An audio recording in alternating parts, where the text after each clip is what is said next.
Bonjour et bienvenue à Rio, Recrio dos Bandeirantes. Derrière moi, la réserve de Grumari, un espace naturel magnifique et encore sauvage, et qu'il restera, puisqu'en fait les Brésiliens ne nous ont pas attendus pour faire des espaces naturels, et ils ont une politique d'espace naturel qui est aussi intéressante. J'interviens dans le cadre du temple bouddhiste à Genche da Praia, qui est à Recrio dos Bandeirantes, qui est un temple-école, donc nous proposons des formations aussi bien sur place qu'à distance, que ce soit la gnose, le bouddhisme, et puis voilà, d'autres choses arriveront au fur et à mesure du temps. Aujourd'hui, nous allons parler, alors c'est vrai que jusqu'à présent, je m'étais beaucoup concentré sur le côté éthéré des choses, et puis là, je vais vous faire replonger un petit peu dans le cœur de la vie, avec des informations qui sont beaucoup plus terre à terre, comme on l'a vu lors de la dernière vidéo, sur les remèdes naturels que nous avons autour de nous, qui coûtent pas cher et qui pourtant peuvent vraiment faire des miracles. Je me présente 2 secondes, donc je suis Sébastien Lièvre, je suis naturopathe depuis 20 ans. Je pratique l'art du yin et du yang, on peut rattacher ça au taoïsme, depuis un peu plus de 30 ans maintenant. Et voilà, c'est une suite d'expériences que j'essaye de partager avec vous. C'est exactement ce que je fais lors de mes consultations, c'est un partage entre 2 personnes et ensuite c'est une expérience à faire par celui qui est venu voilà, écouter quelque chose d'un peu différent et de vérifier un petit peu tout ça. Voilà, ne gobez rien de tout ce qui vous est raconté. Pour l'intégrer, il faut vraiment le pratiquer et voir ce que ça donne pour vous. Parce que voilà, je vous ai expliqué, avec le yin et le yang, tout peut être différent d'un endroit à un autre, d'un corps à un autre. Il y a des milliards de possibilités. Donc voilà, il y a des cycles quand même dans la vie, et on va se concentrer un petit peu sur ça aujourd'hui, qui sont normalement valables partout. Le soleil se lève et se couche partout, donc il n'y a pas de raison qu'il ne se lève pas et qu'il ne se couche pas pour vous. Donc ce que je vais vous raconter aujourd'hui, ça va être vraiment sur cette histoire de petit déjeuner, parce que souvent on me pose la question, et voilà, j'essaie de me battre depuis 20 ans sur ce sujet-là. Ça commence à venir, et ce que je vais faire, c'est que je vais essayer de vous l'expliquer d'une façon très logique, très simple, et puis ensuite vous pratiquez, vous voyez ce que ça peut donner. Voilà. Je reste à votre disposition, si vous voulez faire des consultations à distance, j'ai l'habitude. Alors quand j'ai déménagé en Bretagne, j'en ai fait avec ceux qui étaient en Rhône-Alpes, et puis maintenant que je suis au Brésil, je peux aussi les faire en vidéo avec vous sur WhatsApp ou peu importe le support. Donc voilà, aujourd'hui, restons terre à terre, et puis je pense que pendant quelques vidéos, on va aussi cadrer ça un peu plus de façon terrestre. On va laisser un petit peu de côté le côté subtil, le côté mental, et on va se concentrer un petit peu sur le corps avec des choses qui sont simples. Et je pense que la prochaine fois, je vous ferai une petite vidéo sur l'alimentation, vraiment un truc basique, lipides, glucides, protéines, et puis qui mange quoi, comment et pourquoi. Et qui digère quoi aussi, parce qu'on ne sait pas toujours tout. Donc, le petit déjeuner. Alors, il y a une logique dans la vie. La vie, quand je vous ai parlé du rêve de la vie, eh bien, c'est simplement pour dire que la vie donne les règles, donne les cycles. Donc ça ne sert à rien de lire 50 000 bouquins, si ce n'est juste, de prendre les idées des autres, mais le plus important pour moi, c'est toujours d'observer autour de moi, et on n'a pas besoin d'être un grand lecteur pour observer autour de soi. C'est ce que font tous les peuples primitifs. Ils n'ont pas forcément des bouquins, ils n'ont pas Internet, et ils ont regardé autour d'eux, et ils en ont déduit les lois qui génèrent un petit peu la vie et ses modes de fonctionnement. Or, dans la vie, tout est cycle. C'est-à-dire que ça monte, ça descend. Le jour se lève, le jour descend, il y a l'été, il y a l'hiver.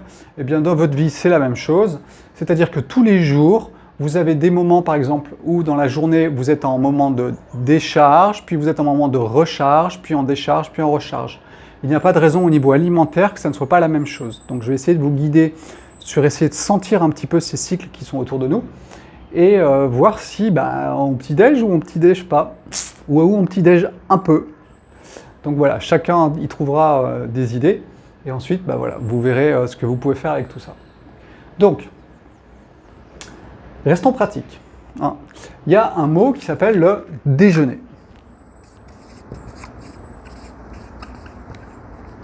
Déjeuner, c'est le mot qui est français celui-là. Hein. Donc déjeuner, si je vous l'écris avec un accent circonflexe sur le U, hein, ça fait déjeuner. Donc ça veut dire rompre le jeûne. Donc déjà dans ce mot-là, il y a un sens. Hein, c'est d'arrêter le jeûne.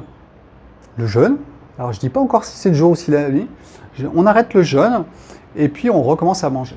Alors, en France, le déjeuner, c'est quelle heure? Vous avez raison, c'est midi.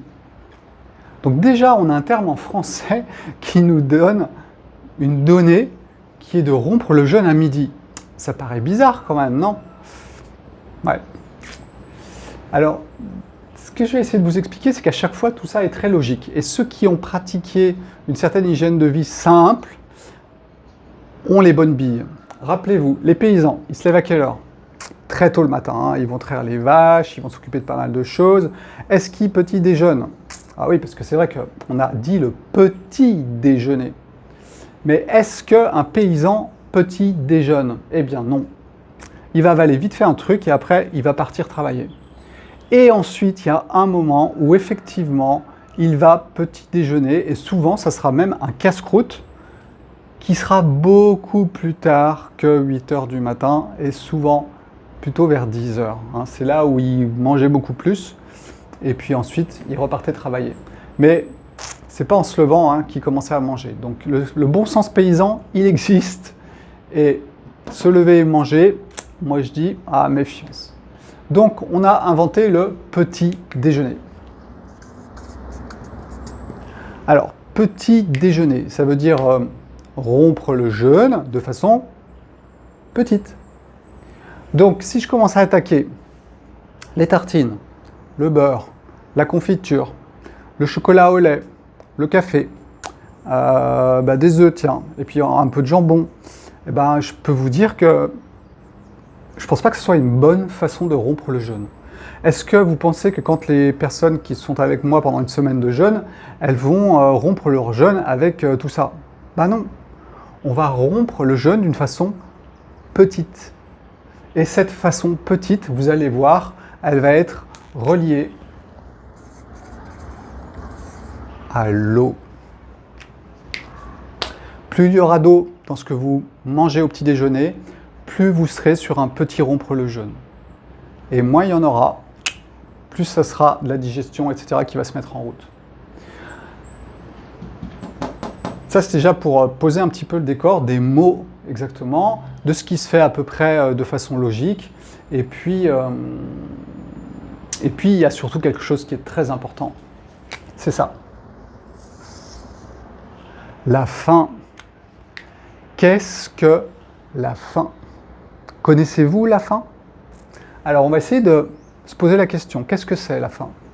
Alors, quand on parle de faim, c'est de l'appétit pour quelque chose. D'accord? J'ai faim d'apprendre. J'ai faim de faire l'amour. Alors, souvent, je remplace par appétit. J'ai l'appétit d'apprendre, l'appétit de faire l'amour, l'appétit de vivre. Eh bien, tout ça, c'est la faim de quelque chose. Et quand j'ai l'appétit d'apprendre, est-ce que je me sens mal? Non. Je me sens bien, je suis content d'apprendre, si j'ai l'appétit d'apprendre. L'appétit de vivre, c'est pas quelqu'un qui est morose, c'est quelqu'un qui a l'envie, la joie de vivre. L'appétit de faire l'amour, alors celui qui va faire l'amour en faisant la tête, et on est d'accord, il n'a pas l'appétit de faire l'amour. Donc, avoir l'appétit de quelque chose, c'est quelque chose qui est vraiment gai et qui vous fait sourire. Donc posez-vous la question, la prochaine fois que vous pensez avoir faim, est-ce que vous êtes dans un appétit de? C'est-à-dire, est-ce que vous êtes gai? Est-ce que vous êtes léger? Est-ce que vous êtes souriant? Et du coup, vous avez envie de manger. Alors, si vous me dites oui, ok, très bien. Possiblement, vous avez faim. Après, on pourrait nuancer avec ces histoires de plaisir, on reviendra après. Si vous me dites, ah non, mais moi, quand j'ai faim, j'ai mal au ventre. Et du coup, voilà, c'est que j'ai faim. Il y a ceux qui disent, non, mais moi, quand j'ai faim, je vais tomber dans les pommes. Donc là, vous voyez bien qu'on est dans des pathologies ou de la physiologie du corps qui fait quelque chose, mais qui pour moi n'a rien à voir avec la vraie faim. Posez-vous la question, est-ce que j'ai faim? Si vous avez le sourire et si tout va bien, tout est bon, vous avez faim. Votre corps vous dit, j'ai envie de manger. Mais si vous avez mal quelque part, si vous ne vous sentez pas bien, alors ceux qui vont tomber dans les pommes, c'est un problème de gestion du sucre. Donc ce n'est pas parce que vous avez faim, c'est que votre corps gère très mal le taux de sucre dans le sang. Les jeûneurs, pendant une semaine, ils jeûnent, et pourtant il n'y a personne qui tombe dans les pommes. Donc ça veut bien dire que votre corps est capable de gérer le taux de sucre. Donc si vous avez envie de tomber dans les pommes, ce n'est pas parce que vous avez faim, c'est que vous manquez de sucre dans le sang, parce qu'il y a une pathologie, au niveau sûrement du pancréas, de gérer tout le sucre dans le sang. Donc c'est ça qu'il faut comprendre. Et celui qui a mal au ventre le matin, et voilà, et quand il mange, ça lui fait du bien, c'est juste que votre estomac le matin a tendance à reprendre sa place et la matrice se recontracte après la nuit où tout était détendu. Eh bien, le matin, la matrice reprend sa place et là, vous avez cette sensation d'estomac qui serre. Si vous avez un estomac très tonique, il va serrer très fort et c'est très désagréable. Mais c'est juste l'estomac qui serre, c'est pas la faim. C'est tout qui reprend sa place, c'est tout. Donc, si vous preniez un petit verre de quelque chose, vous verriez que ça détend votre estomac et que vous vous sentez mieux. Et pourtant, vous n'avez pas mangé et vous vous sentez mieux. Donc, vous avez juste rééquilibré votre estomac. Mais c'est vrai que l'habitude est de dire « Oh, j'ai faim, j'ai l'estomac qui creuse. » D'accord? Mais en fait, c'est juste que en remettant quelque chose dedans, vous le redilatez, il fait plus mal, et puis vous vous dites que vous aviez faim. Mais ce n'était pas la vraie faim. Comprenez bien ça. Hein, vraiment, observez-vous, essayez de voir si c'est une vraie faim ou si vous êtes dans une faim pathologique, dans le sens où si vous faites des grimaces, si vous ne vous sentez pas bien, ce n'est pas la faim. Alors bien sûr, celui qui est en hypoglycémie, il vaut mieux qu'il mange, mais il ne va pas manger par faim, il va manger par hypoglycémie, ce qui est un peu une nuance. D'accord? Donc voilà, ça c'est vraiment quelque chose de très important. Hein. Pour la plupart, nous mangeons par réflexe. C'est midi, à table. 19h, à table. Le mieux, normalement, dans une vie, on va dire, la plus simple possible, ça serait de manger quand on a envie. Alors vous allez me dire, oui, mais le côté social, et je vous dirais, oui, vous avez raison. Donc gardons, si nous voulons, nos repas à heure régulière, mais n'oublions pas que dans une vie normale, il y a des cycles, et puis chacun son cycle. Donc il y en a un qui peut avoir faim à telle heure et l'autre à une autre heure. Moi, si je fais des excès pendant un week-end, j'ai pas faim avant 14h le lendemain. Alors que normalement, la faim, voilà, ça dépend à quelle heure vous vous levez aussi. Hein. Plus vous vous levez très tôt, plus la faim peut arriver tôt. Donc si on se lève à 4h du matin, à 8h30, on peut avoir faim. D'accord? La plupart des personnes, normalement, vous n'avez pas faim avant à peu près 10h. Surtout si vous êtes un cycle dont je vais parler après, où vous mangez, donc vous pouvez faire un petit déjeuner, en fait un repas à midi, un repas le soir, et vous verrez que le matin, normalement, il faut un certain temps, et je vais vous expliquer pourquoi il faut du temps. Donc réflexe, hein, quand on mange par réflexe, on mange par compensation, c'est-à-dire que je me lève le matin et ça me fait du bien, je suis sur la terrasse, je prends mon petit café, j'écoute les petits oiseaux. Voilà, la vie est tellement dure qu'il faut la commencer le plus tranquillement possible pour pouvoir encaisser ce qui est derrière. Donc c'est ce que j'appelle la faim de compensation.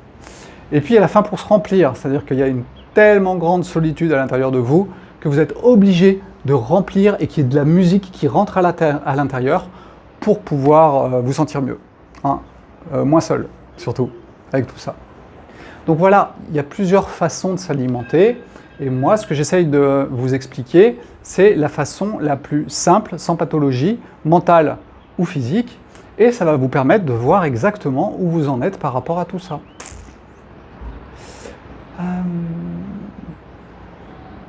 Ça, c'était déjà un premier point. On a bien posé le cadre. La faim, c'est quoi? Et puis, on va voir si les cycles de la nature nous poussent à ce que j'exprime ou pas. Alors attention, je n'ai pas dit qu'il ne fallait pas manger le matin. J'ai juste dit qu'il faut essayer déjà, de s'écouter. Et deux, si on a faim, eh bien là, effectivement, on pourrait manger.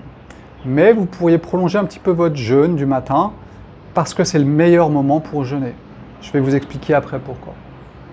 Donc, observons un petit peu les cycles de la vie. Eh bien, souvent, on dit ce qui est dans le grand et dans le petit. C'est-à-dire qu'en fait, tous vos organes, vous les retrouvez sous la voûte plantaire, vous les retrouvez dans l'œil. Après, ça dépend des endroits. En fonction des cartes russes ou des cartes américaines, c'est pas la même. Donc, l'iridologie, j'ai appris j'ai arrêté. Parce qu'une fois que j'ai vu qu'il y avait des cartes différentes, j'ai dit laisse tomber Sébastien, le fond est sûrement juste, mais alors là, la cartographie, laisse tomber. Donc voilà, j'ai pas passé l'iridologie, et j'ai dit pourquoi, et on m'a laissé tranquille. Les cycles de la vie. Alors, voyons le grand. Le grand, c'est quoi? Le grand, ça va être la vie d'un être humain. Donc, le début de la vie, c'est quoi? C'est le bébé. Le milieu, c'est l'adulte. Et à la fin, on va vers la vieillesse. Alors, bien sûr, il y a l'adolescence, ici, mais qui est plus une phase intermédiaire. Là où les énergies sont les plus fortes, c'est vraiment quand on est âgé, quand on est en plein milieu de la vie, quand on est tout au début. Bien, reportons tout cela dans une année. Quels sont les cycles au cours d'une année? Eh bien, vous avez le printemps, c'est le démarrage de la nature, comme le démarrage de la vie chez un être humain, le démarrage du bébé ou le démarrage de la vie avec le soleil. Le milieu, ça sera le plein soleil, ça sera l'été, et puis après, on aura l'hiver. Donc une période de début où l'énergie monte, une période où elle est puissante et une période où elle redescend. Même chose ici, période où elle monte, période où elle est stable, période où elle redescend. Et puis, si on reporte ça au cours d'une journée, on retrouve les mêmes choses. Le matin, le midi et le soir. Le soleil se lève, énergie qui monte. Le midi, il est au sommet. Et le soir, ça redescend. Alors, ce qui est intéressant, c'est de comprendre que quand on a mis ça dans des colonnes, tout est bien dans la même colonne. Et que si on observe bien, ou si on veut bien observer, eh bien, l'énergie d'un bébé, l'énergie du printemps ou l'énergie du matin, c'est la même énergie. C'est une énergie qui monte, qui vous porte. Là où l'énergie de l'hiver, de la vieillesse et du soir est une énergie qui redescend. Et au milieu, on est en pleine énergie. Alors, ce qui est intéressant, essayons de reporter ça par rapport à l'alimentation. Qu'est-ce que mange un tout petit bébé? Du lait maternel. Normalement, il est maternel, il n'est pas de vache. Je ne vais pas polémiquer sur ça, mais on va dire que oui, le bébé boit du lait maternel. Alors, il est quand même très très riche en eau. Je crois que c'est à peu près 96% d'eau, le lait maternel. C'est énorme, c'est que de l'eau presque, d'accord? Donc, le bébé, il prend quelque chose de très léger. Maintenant, allons voir dans la nature. Qu'est-ce qu'il y a au printemps à manger pour les animaux? Réfléchissons. Alors, il y en a qui vont me dire des carottes, des poireaux. Alors, généralement, je demande qu'est-ce que vous avez dans votre jardin? Donc, c'est ce qu'on me répond. Mais je demande, mais qu'est-ce qui pousse? Je ne vous demande pas ce qui reste en réserve. Je vous demande ce qui pousse. Eh bien, en fait, là, on colle.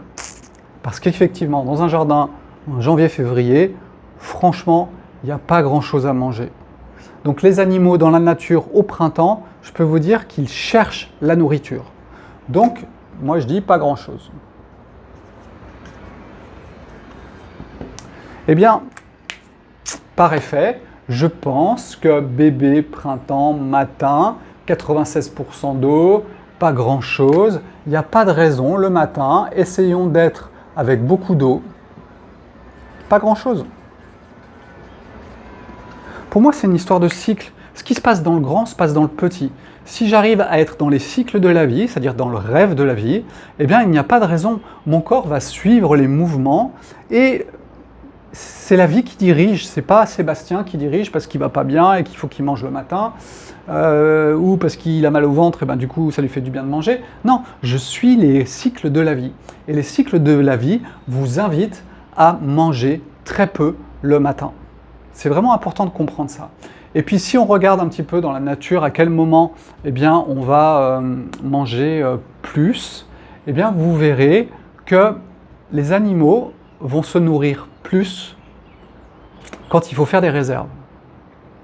Et vous verrez que la nature donne le maximum à la fin de l'été, quand tout mûrit. Et du coup, moi j'ai tendance à dire aussi qu'en fin d'après-midi, c'est là qu'on devrait manger le plus pour faire des réserves, pour passer la nuit. Les animaux, ils font ça pour passer l'hiver. Regardez vos chats comme ils grossissent quand c'est le mois d'octobre. C'est juste un signal, le froid qui arrive, le soleil qui descend, faire des réserves. Donc du coup, je mange plus. Et je stocke plus, parce que quelque part, c'est aussi une programmation du corps qui veut stocker plus. Et puis c'est pareil, si on dormait dehors à la belle étoile, je peux vous dire qu'en France, la nuit, il fait froid. Donc il nous faut des réserves pour passer la nuit. Eh bien c'est exactement ce qui se passe. Vous mangeriez plus, en conséquence, en fin de journée, pour avoir des réserves pour la nuit. Alors vous allez me dire, oui, mais on n'a pas besoin de réserve, il fait chaud dans notre maison. Je suis d'accord. Mais comprenez bien une chose, c'est qu'il y a des cycles. Et que ces cycles, ils ne sont pas là pour rien. J'allais dire pour des prunes. Je l'ai dit. Mais voilà, ils sont là pour vous inciter à avoir un rythme alimentaire qui correspond au cycle de la vie. Alors après, si vous faites autre chose et que ça vous convient bien, moi j'ai aucun problème. Mais toutes les personnes que je reçois qui ont des troubles digestifs, il faut absolument qu'elles se remettent dans les cycles de la vie parce que vous allez comprendre que le matin, il se passe quelque chose de très très important dans votre corps qui s'appelle un ménage. Ne croyez pas que pendant la nuit, votre corps fait le ménage. La nuit est une recharge d'énergie, ce n'est pas une dépense d'énergie. Donc faire le ménage, c'est une dépense d'énergie. Et votre corps, il attend de récupérer avant de commencer. Donc ce qu'il va faire, c'est qu'une fois qu'il a bien récupéré son énergie au cours de la nuit, au petit matin, il déclenche les phénomènes de ménage. Ces phénomènes de ménage, de nettoyage, eh bien, ils demandent de l'énergie. Et vous pensez bien que si vous mangez, ça vous demande de l'énergie.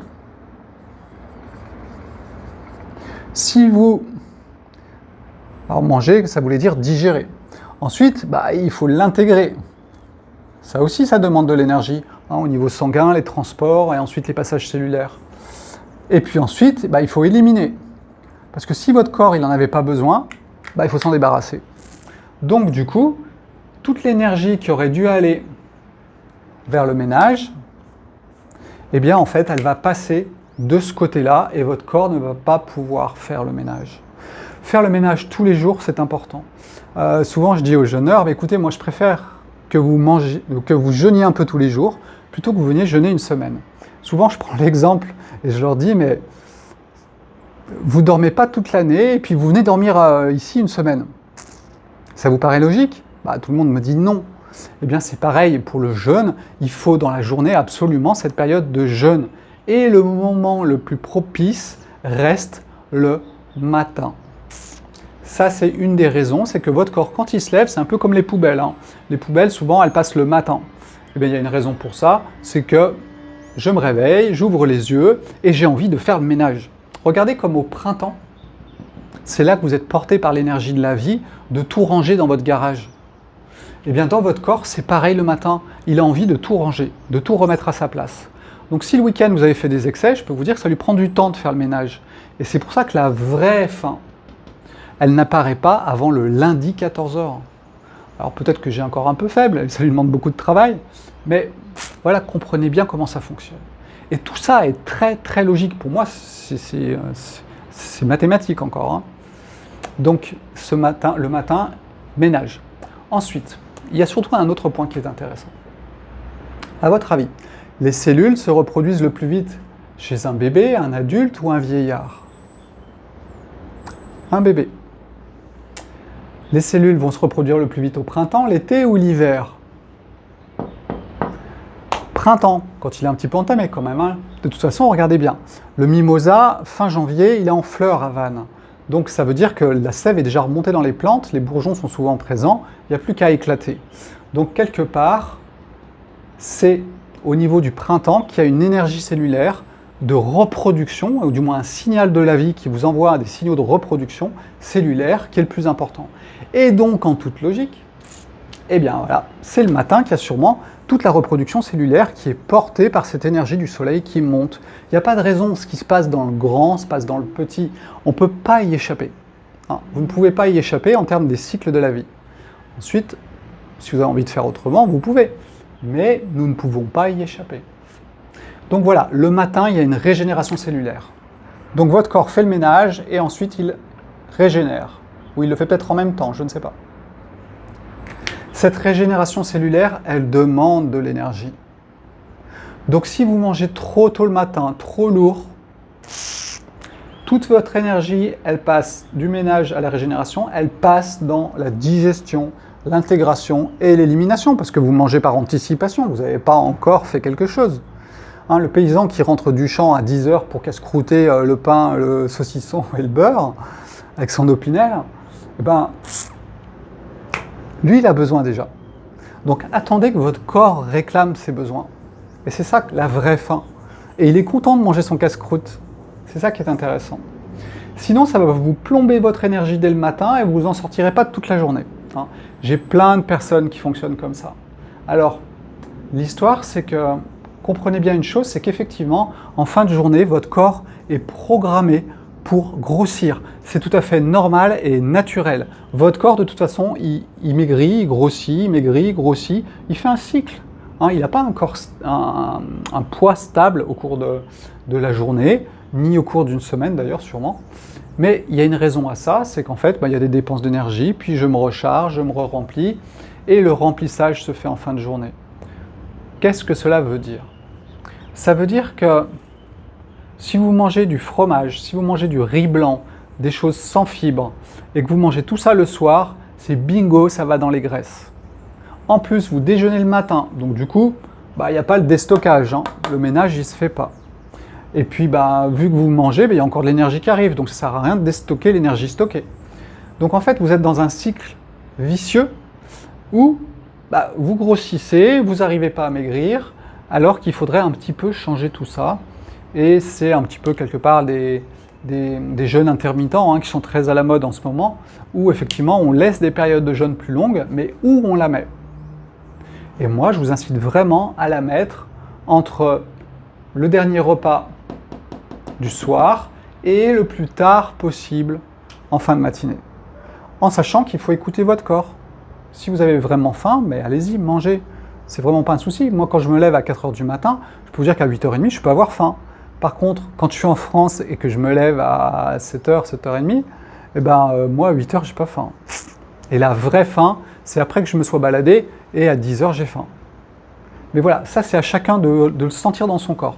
Donc pour l'instant, c'est du blabla de Sébastien, mais on va dire qu'à vous de le ressentir dans votre corps. Réfléchissez, j'ai faim ou j'ai pas faim. C'est ça le plus important.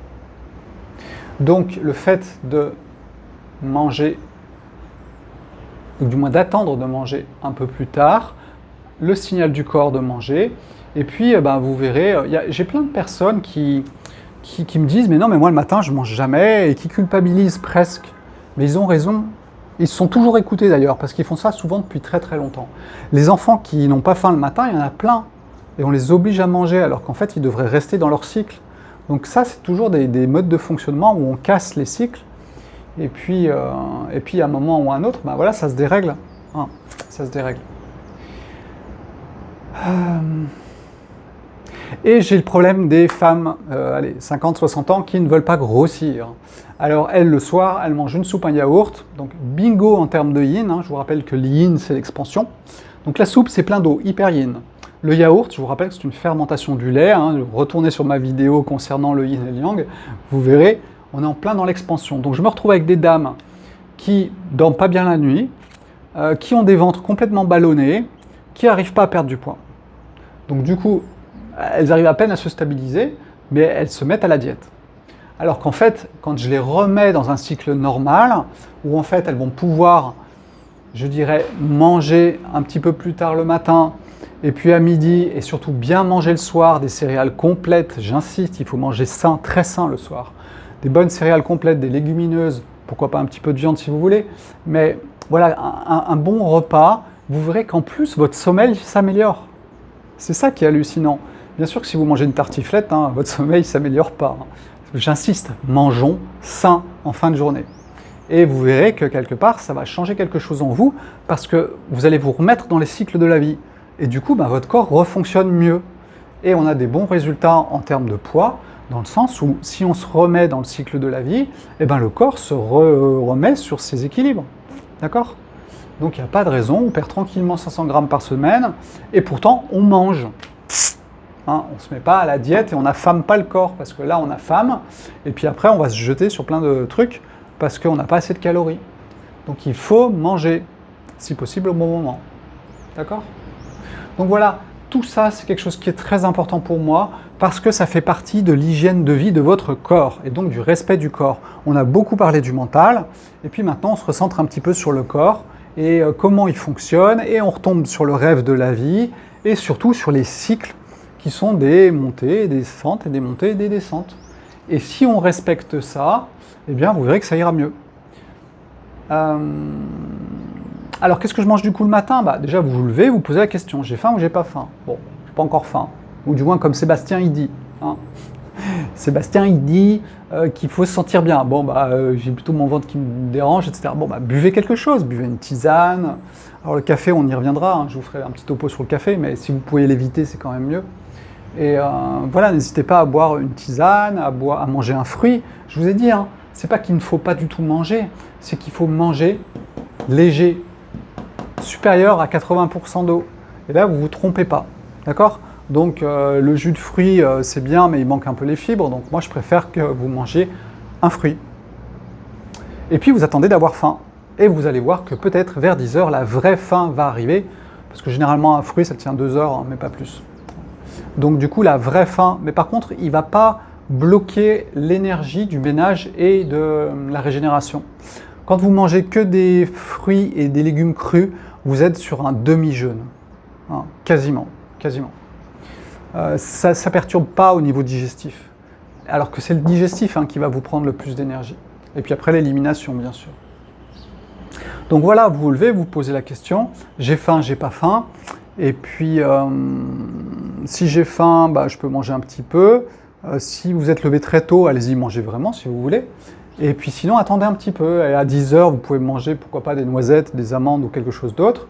Si vous avez un repas à faire à midi de façon sociétale, et puis si vous n'avez pas de repas à faire, allez-y, hein, tapez dans le casse-croûte à 10 heures. Votre corps est prêt, il n'y a aucun problème. On pourrait presque dire que l'idéal serait de manger bien vers 10 heures et puis de bien manger vers 17 heures. Je sais pas facile avec la vie en société, avec ses rythmes, avec ce qu'on nous impose. Et voilà, c'est qu'on rentre dans l'hypnose vraiment. Quand je vous parlais d'hypnose de société, c'est vraiment ça, c'est des rythmes qui sont imposés depuis le plus jeune âge et qui vous mettent en dehors des cycles. Et du coup, voilà, vous êtes sous hypnose, vous n'arrivez plus à voir les choses. De toute façon, vous avez toujours le ventre ballonné, ça ne digère pas bien, c'est pas beaucoup d'énergie. Observer le monde, être élève du monde, ça demande une quantité d'énergie quand même très importante et surtout une belle clarté qui ne doit pas être perturbée par l'alimentation. Et ça, on en reparlera peut-être une autre fois, où je vous ferai un petit topo sur l'alimentation, histoire de rester bien terre à terre par rapport à tout ça. Donc voilà ce que j'avais à vous dire aujourd'hui. C'est vraiment quelque chose qui est important pour moi, parce que ça fait vraiment partie de l'hygiène de vie et de la compréhension des cycles qui animent la vie. Et tout ce qui est dans le grand et dans le petit. Voilà, si vous ne voulez pas faire de bêtises, essayez d'observer ce qui est autour de vous et vous verrez que vous pouvez le remettre dans votre vie de tous les jours aussi, ou dans la vie d'un être humain. Voilà, j'ai fini pour aujourd'hui. Je pense que la prochaine vidéo, je la ferai en portugais. Il faut vraiment que j'avance aussi sur ce côté-là. Et puis, je reviendrai après en français sur sûrement l'alimentation. Allez, on parlera d'alimentation, les lipides, les glucides, les protéines. Qui digère quoi, où, comment, pourquoi. Une alimentation équilibrée et saine, c'est quoi? Alors, vous avez déjà un peu des clés avec le yin et le yang, mais on va rentrer dans le détail un peu de la physiologie. Si vous avez besoin de détails, je vais vous donner du détail sans rentrer dans une grande physiologie scientifique, parce que là, on va s'y perdre et c'est vraiment pas utile. Reste à vous souhaiter et à me souhaiter une bonne fin de journée. Alors chez vous, il est un peu plus tard, et puis chez moi, il est à peu près, je sais plus, 3-4 heures de l'après-midi. À bientôt, avec plaisir, et sous un soleil un petit peu plus fort. Ciao, ciao.